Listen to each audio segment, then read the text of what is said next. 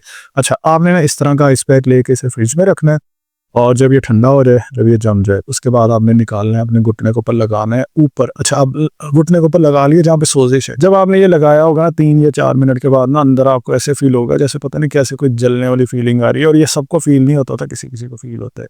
आपने परेशान नहीं होना, ये लगा के उसके बाद आपने इसके ऊपर करनी है कंप्रेशन, जो तीसरा पॉइंट है। रेस्ट, आइस, कंप्रेशन, राइस कर रहे हैं हम, ठीक है। कंप्रेशन के अंदर आपने इस तरह से कोई पट्टी वगैरह चढ़ा लेनी है, कोई टावल वगैरह लपेट लेना है अपने घुटने के ऊपर। सो आप रेस्ट करेंगे, आइस करेंगे, कंप्रेशन करेंगे, और जो आखिरी चीज़ है एलिवेट। एलिवेट का मतलब होता है कि इसको ऊंचा करके रखना है, जिस तरह से इन्होंने नीचे कुछ कपड़े या फिर तकिए वगैरह रखे हुए हैं। सो जब आप एलिवेट करेंगे तो यहाँ पे खून का बहाव सही हो जाएगा। जब सोजिश की वजह से खून नीचे की तरफ तो आ जाता है, ऊपर की तरफ सही से नहीं जाता, जब आप इसे एलिवेट करेंगे तो बड़ा ईजी हो जाएगा यहाँ से खून का बहाव होना। सो आपने सोजिश के लिए ये वाला ट्रीटमेंट करना है, रेस्ट, आइस कंप्रेशन और एलिवेशन। आप देखेंगे आपको दिनों के अंदर जो सोजिश का मसला हल हो जाएगा। जिस दिन भी सोजिश हुई है ना, आपने फ्रिज में से ये निकालना है और लगाना है। अच्छा, अब ये पोजीशन ना और 2 से 3 घंटे के बाद 10 से 15 मिनट के लिए लाजमी बनानी है, ठीक है, जिनको भी सोजिश का मसला है। अच्छा, अब मैंने आपको चीज़ें बताई कि ये हम गैप लेके आएंगे इन वेट्स के साथ, आइस पैक के साथ हमने ठंडी टकोर करनी है इस तरह से। अब आ जाते हैं हम डाइट के ऊपर। डाइट में हमने लेने एंटी इन्फ्लेमेटरी खाने, सबसे बेहतरीन एंटी इन्फ्लेमेटरी। इन्फ्लेमेशन है ना, उसको ख़त्म करना है तो एंटी इन्फ्लेमेटरी खानों में जो सबसे मेरा फेवरेट है ना, जो मेरे मेरे बड़े सारे पेशेंट्स ने और बड़े सारे आप मेरे चैनल के ऊपर कमेंट्स देखेंगे जिन्होंने इसे इस्तेमाल किया, उनकी सोजिश बिल्कुल ठीक हुई है, घुटनों के दर्दों में बड़ी कमी आई है। अच्छा, आपने इस्तेमाल करने हैं ये अलसी के बीज, फ्लैक्स सीड्स।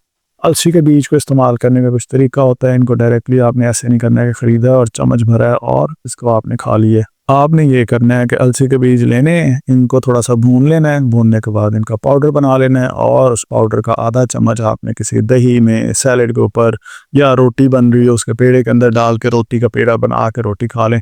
सो आपने इसे किसी और चीज़ के साथ इस्तेमाल करना है, पाउडर फॉर्मेट के अंदर इस्तेमाल करना है, डायरेक्ट इस्तेमाल नहीं करना है। आप देखेंगे आपको बहुत ज़्यादा फ़ायदा होगा। इसके अलावा जिन लोगों को इरिटेबल बाउल सिंड्रोम हो, यानी कि आंतों का कोई मसला हो, उनके लिए मना होता है कि आपने अलसी के बीज इस्तेमाल नहीं करने। अगर आपको इस तरह का कोई इशू नहीं है तो फिर आप इसे इस्तेमाल कर सकते हैं। ये कोलेस्ट्रॉल और ब्लड प्रेशर को मैनेज करने में बहुत ज़्यादा हेल्पफुल होता है। तो ये सारी डिटेल्स थी अबाउट घुटनों की इन्फ्लेमेशन, घुटनों की आर्थराइटिस के बारे में। अगर आपको सोजिश रहती है, एक दफ़ा ये चीज़ें ट्राई कर लें। आपने दुनिया भर के टीके लगवा लिए होंगे, दवाइयाँ खा ली होंगी, जो चीज़ें मैं आपको बता रहा हूँ। अब आप अगर आप नॉर्मली देखें, मैंने आपको अलसी के बीज बताए, मैंने आपको ठंडी टकोर के बारे में बताया है, या फिर मैंने आपको ये वेट लगा के इस तरह से बैठने के बारे में बताया। कोई मुश्किल चीज़ें तो नहीं है। आपने इतनी मुश्किल चीज़ें ट्राई कर ली हैं, एक दफ़ा ये ट्राई करके देख लें और इंशाल्लाह आपको फ़ायदा होगा। अगर अल्लाह ने आपके लिए इसके अंदर शिफा रखी होगी तो आपने ये चीज़ें सारी फॉलो करनी है। नीचे कमेंट्स में बताएं अगर कोई आपका सवाल है, और अगर आप मुल्तान से हैं तो आप मेरे क्लिनिक पे विजिट कर सकते हैं। मुल्तान के अलावा अगर किसी और शहर से हैं तो फिर व्हाट्सएप को पर रब्ता करके मेरी टीम के साथ आप मेरे साथ ऑनलाइन वीडियो कंसल्टेशन बुक कर सकते हैं, जिसमें आप डायरेक्टली मेरे साथ बैठ के अपने एक्सरेज, अपनी सारी डिटेल्स दिखाएंगे। मैं आपको उसके अकॉर्डिंग गाइड कर दूंगा कि फिर आपको किस तरह का ट्रीटमेंट करवाना चाहिए। अगर कोई टीके भी लगवाने चाहिए तो कौन से लगवाने चाहिए, कोई अगर आपको सर्जरी का कह रहा है तो फिर किस तरह से आपको किस तरफ जाना चाहिए।